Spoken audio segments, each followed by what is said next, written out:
Hi, I'm Lou Jerkowski, President of BJAC Architects. According to the American Institute of Architects, just over 13.3% of architects are women. What does that number mean to you? It means we've grown a great deal in the last 5 years, because 5 years ago it was only 12%. So that's a 10% growth in 5 years. Not enough, but it's a good move forward. It also means that we're losing our women before they're registered, and this is due to family commitments, and it's also due to the lack of flexibility in our industry. We're still somewhat working in the old format of architecture. Hi, my name is Lynn Dunn. I'm a registered architect and client manager for Spectrum Studio at BJAC.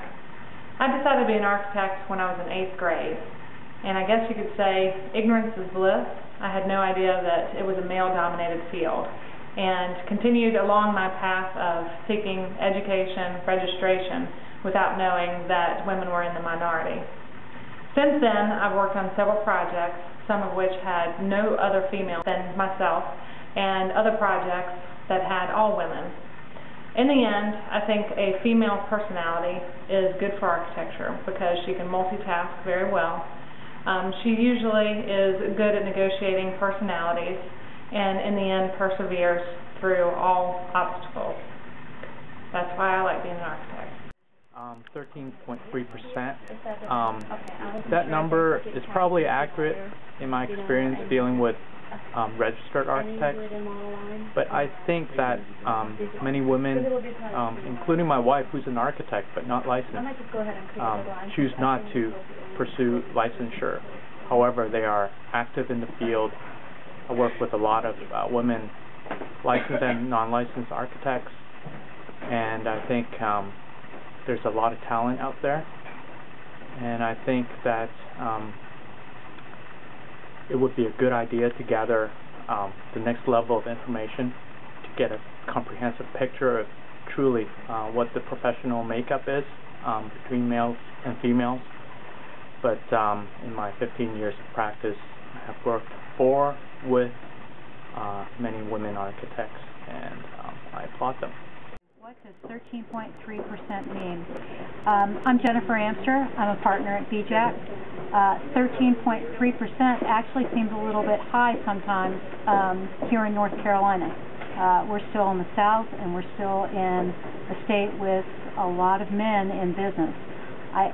I find myself looking around meetings often and finding that I'm the only woman among 20 men in a meeting. But you know, they don't treat me different.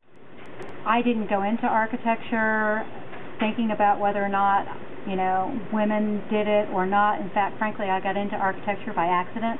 I walked into somebody's dorm room in my dorm and looked at what they were doing, was like, wow, that's really cool. So there wasn't a lot of thought to whether women or men did that. And I guess I'm lucky because I started my professional career in a time where that wasn't something you really thought about when you selected what you wanted to do. I'm Swati Bose, and I work with BJAC, and I'm an intern architect here. I've been here for 3 years now, and it feels wonderful to be part of BJAC and Women in Architecture. According to the American Institute of Architects, just over 13% of architects are women. What does that number mean to you? Oh, well, I think for too long, people have associated architecture with the construction industry, and historically construction has been a male-dominated environment.